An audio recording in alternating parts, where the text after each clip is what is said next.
Hello, I'm Kilo Charlie 5, and I'm going to talk to you a little bit today about some of the basic fundamentals you need to know and understand in order to utilize your radio more effectively and help you understand some of the things you need to know in order to program them as well.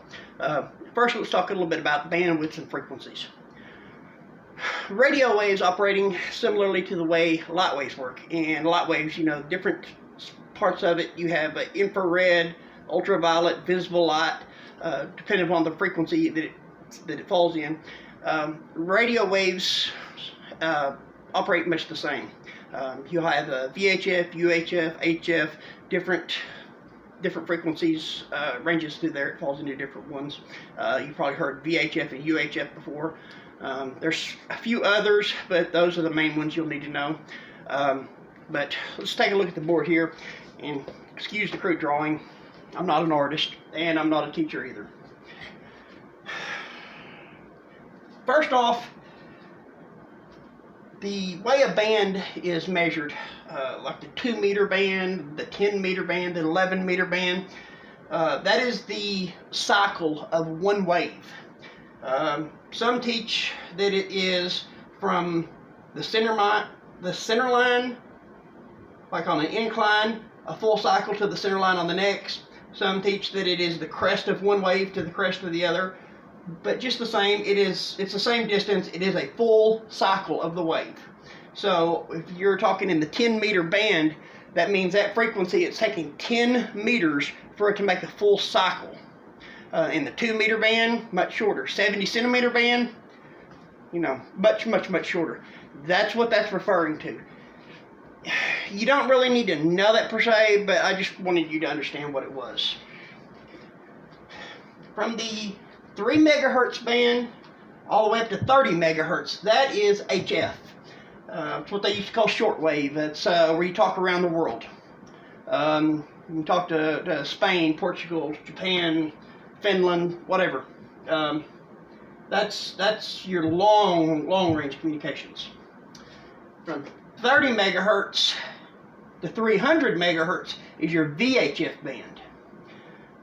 And then from 300 megahertz to 3000 megahertz is the UHF band.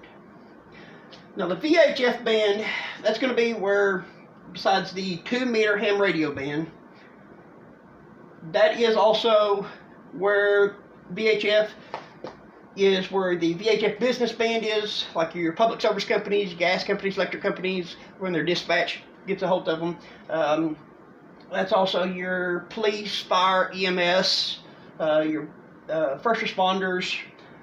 All that is in the VHF. It's just outside of the ham band. Ham band is 144 through 148 megahertz. Now, most of your standard radios that you'll get will at least receive on 136 to 170 megahertz. The Baofeng, I think that's how you say it, Chinese radios that most of you probably end up with, will actually transmit on the same frequencies too. Some of your American base radios produced for ham radio will actually only transmit between 144 through 148 because it's intended for ham, but it'll still listen on these others. But you can mod them, do what they call a Mars mod or an expanded transmit mod, which opens it up. And if you get the Baofeng, you don't have to worry about that. But the other ones, the Kenwoods, the Yaesus, the ICOMs, they're a better quality radio, but quite a bit more expensive. But if you get one of those, you can mod them and open them up where you can talk on them too. And like I said, the reason you want to do that, to open them up, is because then you'll be able to talk not only in the business band, but specifically for frequencies called your MERS frequencies. There's 5 frequencies that you can talk on without a license, and it's perfectly legal. They're between the 151 and 154 megahertz range. They fall somewhere in those. There's a list of them, real easy to Google. They're called MERS, M-U-R-S frequencies. But those are in the outside of bandwidth expanded transmit side of it. It's not in the ham side. In your UHF, over here, the ham band is 420 to 450 megahertz. Now, outside of that, you have several other things, but for the most part that anybody will ever really need to know that's watching this, is your GMRS frequencies. Those are the frequencies, for those that don't know, like those little audio box, Uniden, Cobra, little two-way walkie-talkie things you get at Walmart. I have a couple of them here that I picked up at a yard sale. Just for example, these little things, yeah, these work on GMRS, and they're all on the same frequency. Channel 22 on this one is the same as 22 on this one, is the same as 22 on that one.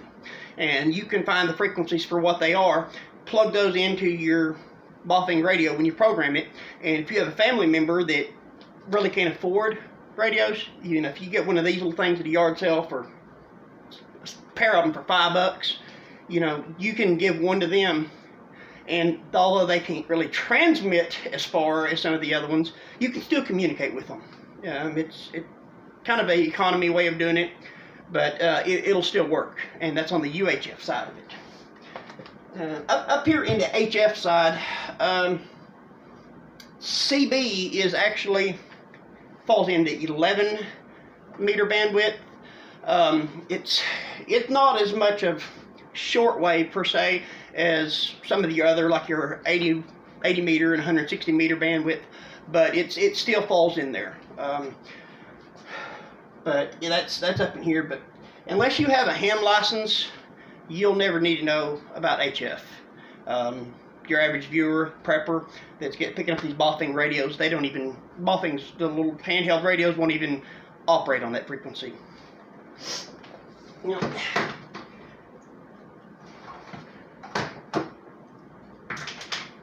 this, let me show you the difference in radio. These little Baofeng radios, they're referred to as an HT, or a handy talkie, or handheld.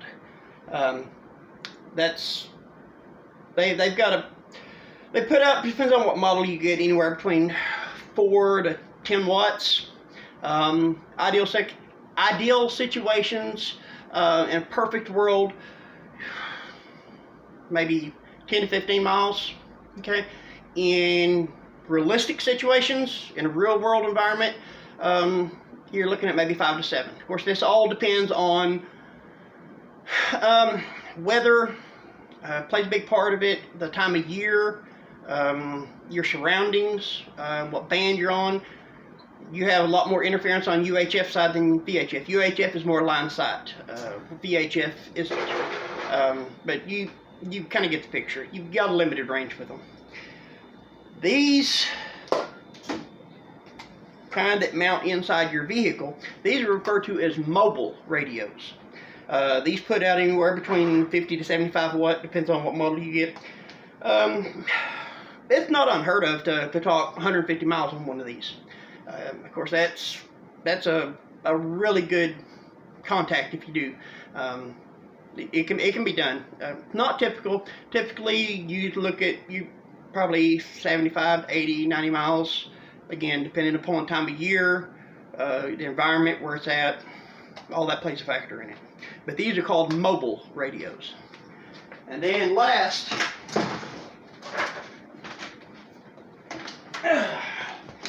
this big thing right here, this is a base radio. This is not intended to be put in a vehicle. This is made for home base operations. And I think that's pretty self-explanatory. Now,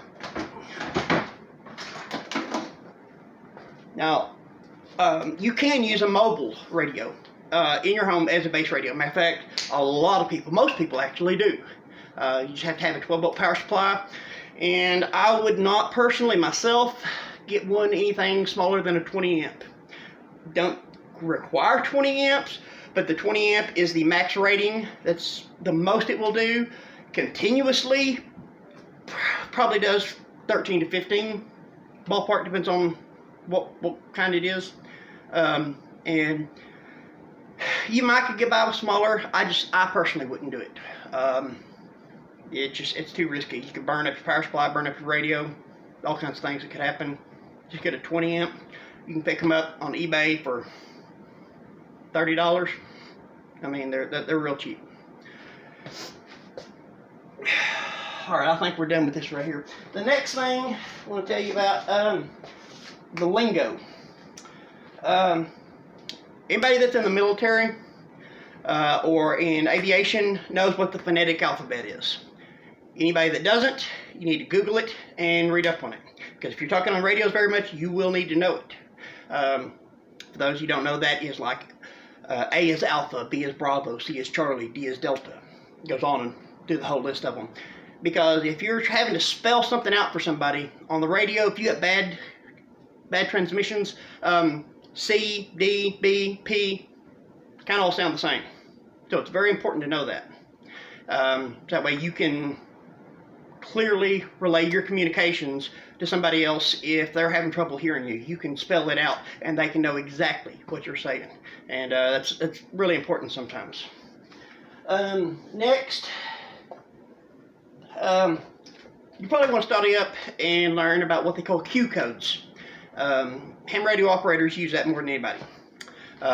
It's just codes, kind of like the 10 codes in law enforcement, but you don't really use 10 codes in radio, but you have used Q codes. If you say, I'm going to QSL, QSY. QSY is, I'm going to change channel. I'm going to QSY to whatever frequency. A QSO is contact. There's a whole list of them. You can Google them. They're not too complicated. Ham radio operators don't use them all the time and just speak in code, but you will hear them from time to time, and if you know what they are, then you can understand what they're saying. Now the ethical side of it, what you'll need to understand too is, and I'm not advocating for anybody to talk on any illegal frequency, but if someone was to, a good quick way to get turned in by ham radio operators or somebody listening is getting on those airwaves and using profanity, cursing. You just don't do that on that. It's not CB. CB truck drivers, you hear all kinds of things. Things make a sailor blush. In VHF, UHF, and up around the ham radio bands, business band, yeah, that's a good way to get turned in quick. If you want to blend in, fly under the radar and be a gray man, yeah, learn the etiquette. You don't do that. That's a good way to get them FCC called in on you quick in a hurry. So use good etiquette in everything you do. Again, I'm not advocating for anybody to talk on any illegal frequencies, because that would be illegal.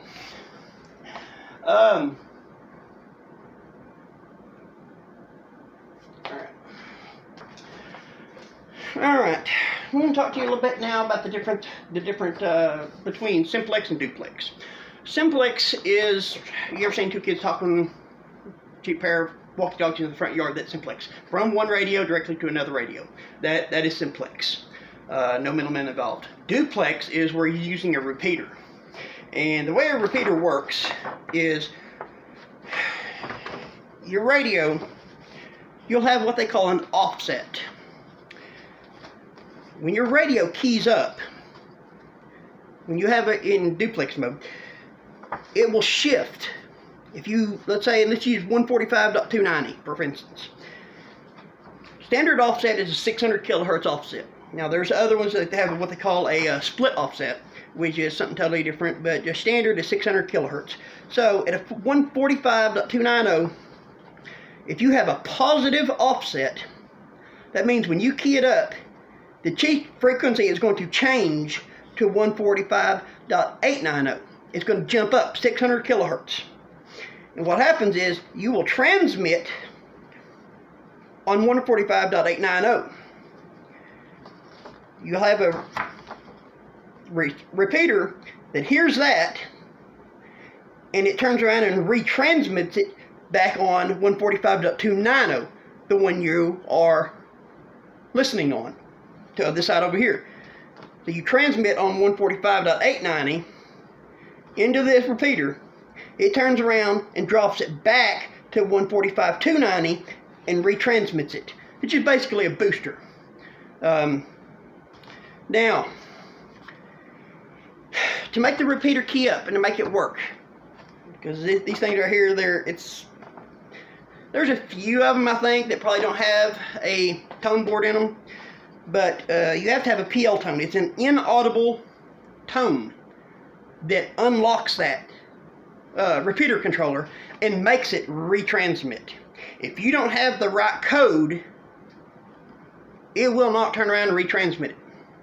So that's one of the things you've got to know too whenever you're programming in a repeater. Just knowing, oh, well, the repeater is 145.290. That'll tell you nothing. You have to know if it's a positive or negative offset. Because if this was a negative offset, instead of going to 145.890, it would drop down to 144 something. So you have to know if it's positive or negative offset. Then you have to know what the tone is, the PL tone or the CTCSS tone that wakes that repeater controller up to makes it rebroadcast. Now, some of your newer ones, instead of having a CTCSS or a PL tone, it'll have what they call a DCS code, digital code squelch. It's basically the same thing, just digital version of it.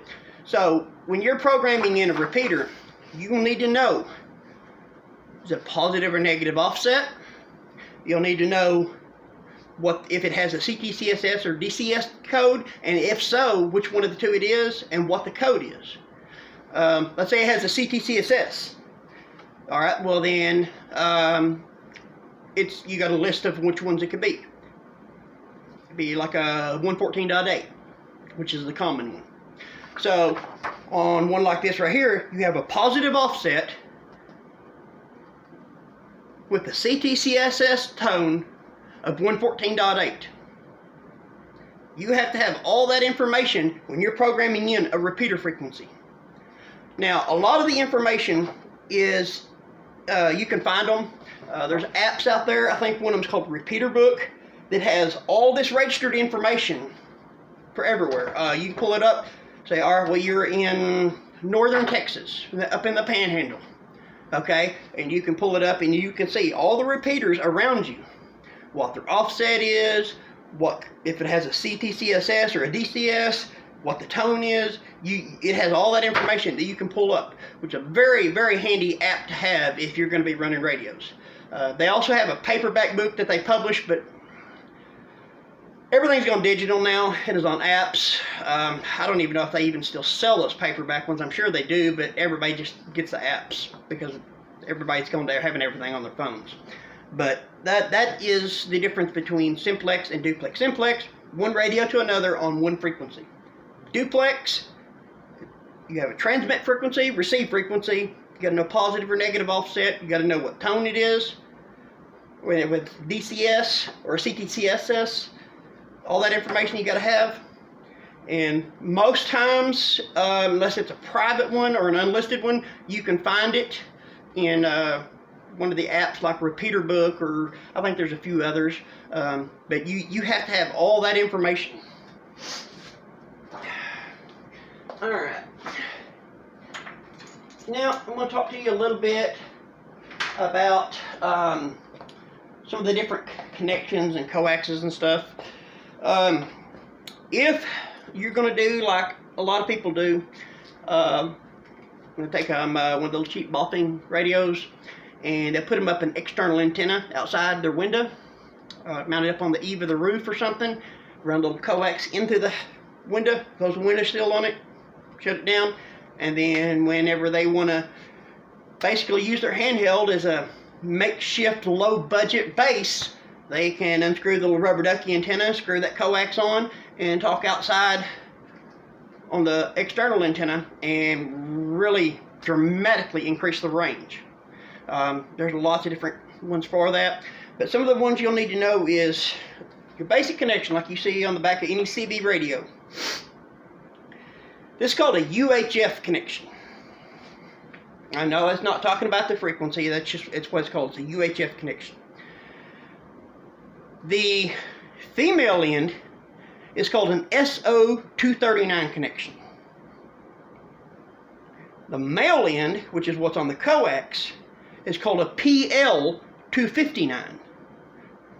PL259 and an SO239. They're both UHF connections, but one's a male, one's a female.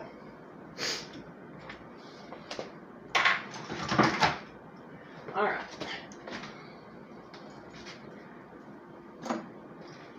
Other connection, one that you'll see on any of your bottom of your Baofeng radios, or I mean on the top of your bottom of your antennas, is called an SMA connection. Now this right here is a little, I think it's a 13-inch whip antenna, which I highly recommend getting. They help with reception better than the little 7-inch rubber ducky antennas, and they're flexible. So when you have it clipped on your side, those little rigid 7-inch ones, you bend over, it gouges you on the side. These little ones, I mean, they're flexible. Better range too. That little connection on the bottom of that, and the corresponding one on top of the radio, is called an SMA connection. And you see, it's a little bitty connection, but that's called an SMA. The other one you won't see as often, but you might occasionally see it. Depends on what kind of radio you get and what kind of antenna, external antenna you get, called a BNC connection. You've seen these if you've ever worked around audio video stuff very much. They use these on the cables that run like closed circuit TV cameras. It's just got little nubs on the side of it. It goes down on it and twists, and it locks on. You don't actually thread it on and off. You might occasionally see those, so I thought I'd throw that in there. Mostly what you'll be seeing is SMA connections and UHF, SO239s and PL259 connections. The reason I tell you that is because part I'm fixing to get into, if you want to get an external antenna to put outside, there's many options. One I highly recommend everyone getting. This is called a Slim Jim antenna. Very flexible. You can take and hang this up outside. You can cram it in behind the vinyl trim. If you got vinyl trim on your house, super flexible. I keep one rolled up inside one of those little plastic containers that frog tape comes in at the store. Keep it in my glove box because when I'm ever out driving, break down, have a string, hook onto that end right there, have a weight on the other end, throw it up over a tree limb, hoist that up into the tree, and then I've got an antenna way up in the air that I can hook onto a handheld radio, and I can get out there and reach somebody that I might not otherwise be able to. It's really cheap. I think this one was about $35.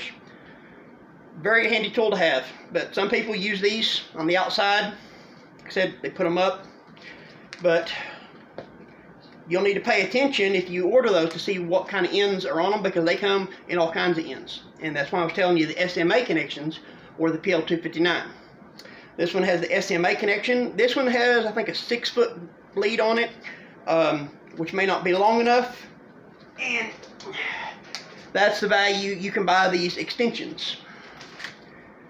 This right here, it's got a SMA male on one end, female on the other end. I think this is about a 20-foot cable. So gives you that much more longer coax that you can put the antenna that much higher up, or if you're far away from a corner somewhere you want to mount it, you can run it over and then into your windowsill or wherever you want to do it. And since I've got this here, some of the different coaxes you'll see, the coaxes, this little bitty thin stuff about the size of a matchstick. This is called RG174. Little bitty thin stuff. Flexible, thin, small. Won't handle much current though. Works okay for handheld stuff and an extension for that. This right here, a little bit thicker. If you've ever messed with CBs, you'll see this kind of coax they run for that. This is RG58 coax. Handles quite a bit more power. But still you have a lot of loss on it. We lose power over long distance runs. But that's RG58. And then if you have a bass, or if you're serious into it, this roll a big heavy coax. This is RG8, or more specifically, it's LMR 400. I doubt anybody will ever use this that I'm talking to. I just wanted to show you the different kind of coaxes there is.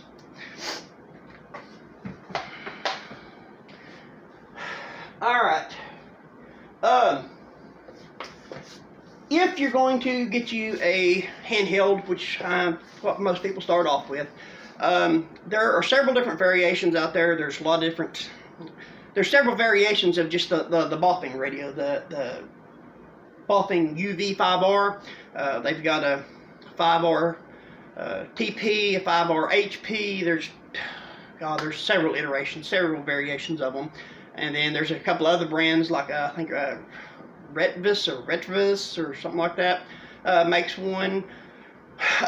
Rugged Radios is a brand. It's basically the same thing. They're all basically the same thing on those. Now there are some other companies that make some radios that are slightly different variations, but they all work about the same. There's a TYT. They're a pretty good brand. Several variations, but the point is, one of the things that you will want to look for, that I can't stress enough how important it is. On the external mic jack, I don't know if you can see this one, there's 2 pinholes. Those are called K-pin connections. You want to find something with that, because there are literally thousands of different accessories you can get that are the K-pin connections. Every kind of headset, from the single side earpiece to the one that's got the boom mic, to a full headset, to a throat mic, everything you can think of has got it in the K-pin. There's some that you can get that, I don't know, it's got like 15 or 20 little contact points and a little screw hole. I'm not saying they're not good, I'm just saying there's not near as many options. The reason these are called K-pins is because Kenwood is the one that come out with those. Hence K for Kenwood, K-pins. And most of your radios, little cheap Baofeng radios and Chinese radios, use the 2 K-pins. I think there's only a few of them that I know of that don't use it, and there is a couple variations of Baofeng that don't use it. I can't remember which one it is. I'm thinking it's like the 9R, or maybe the 10R, something like that. But you'll want to watch that, because it makes a world of difference. There's so many different options you can go if you go with the K-pin. Now, there are literally thousands of videos online telling you how to program these things. If you're new to it, I cannot stress enough how much easier it is just to download the software onto a laptop or your PC called Chirp. It's an open source program that you can program any different kind of radio. But they update it all the time, constantly adding new radios that the compatibility is there for. And there's videos that teach you how to use it. It's pretty straightforward, especially once you understand offset, tone, your DCS or CTCSS. You understand all these different terms and know what they are. Yeah, it's just a matter of, all right, well, where's the right button I need to push? But it's super easy to operate. You put in all your frequencies, and especially if you got several radios, because trying to program these by hand, just sitting and pushing the buttons, you have to go through like 30 different menus to get one frequency programmed. You can do it, and especially if you're on a budget, it's a pain in the butt. Very time consuming. It's so much easier to do it with a computer. You do have to have a programming cable to run it. Plugs into the K-pin connections here, and then USB into your computer. They send some out with a lot of these radios. They call it programming cable. It's junk. It's trash. It's just a programming. It's just an advertising gimmick to make you think you're getting something extra for your money when you're not. you have to download 15 different new drivers to get them to work. Half the time you still can't get them to work. They're glitchy. They're a joke. They really are. There is a guy that I use, and I will put his website up here, that I have ordered several cables from him. He builds them custom. He's a ham radio operator too, like me. He does this for a business. I've been using them for years, never had a cable had any problems with them. I can't recommend them enough. No, I'm not getting any kind of commission off of them. It's just when I find somebody that has a good product and it's a USA-based company, local guy, yeah, I promote him. He did me right. Products was well worth the money. So yeah, I'm going to recommend him. I'll put his link at the bottom or across the screen here or something. His cables are pretty cheap. I think the ones for these little Baofengs are around 30 bucks. And if you ever try to set and program these by hand, you'll gladly pay it. But back to where we was. If you've not sat and watched the videos, the instructionals on them, it's basically 2 radios in one. You can listen to 2 different frequencies at the same time. You can only talk on one at a time, but you can listen to both of them at the same time off the same speaker. And whichever one you talk on, you probably can't see it, but there's a little dot. There's a frequency at top, frequency at bottom, and there's a little dot. And right now it's on the bottom one. And if I want to switch it up and talk on the top one, then I just hit the AB button right there, and boom, it goes up to that one. And that isn't only just the one that you talk on, that's the one that you control. If I go up and down on the frequencies here, the one that's changing is the one that the dot is on. So you can have 2 different frequencies you're listening to, but again, you can only talk on one, or only control one at a time, whichever one the little dot is on. These also have a feature that you can listen to FM radios on it. Be pretty handy to have. I don't listen to AM on it, but you can pick up your regular FM channels if a real SHDF scenario, and you're trying to get word, just like the recent hurricane that hit Florida.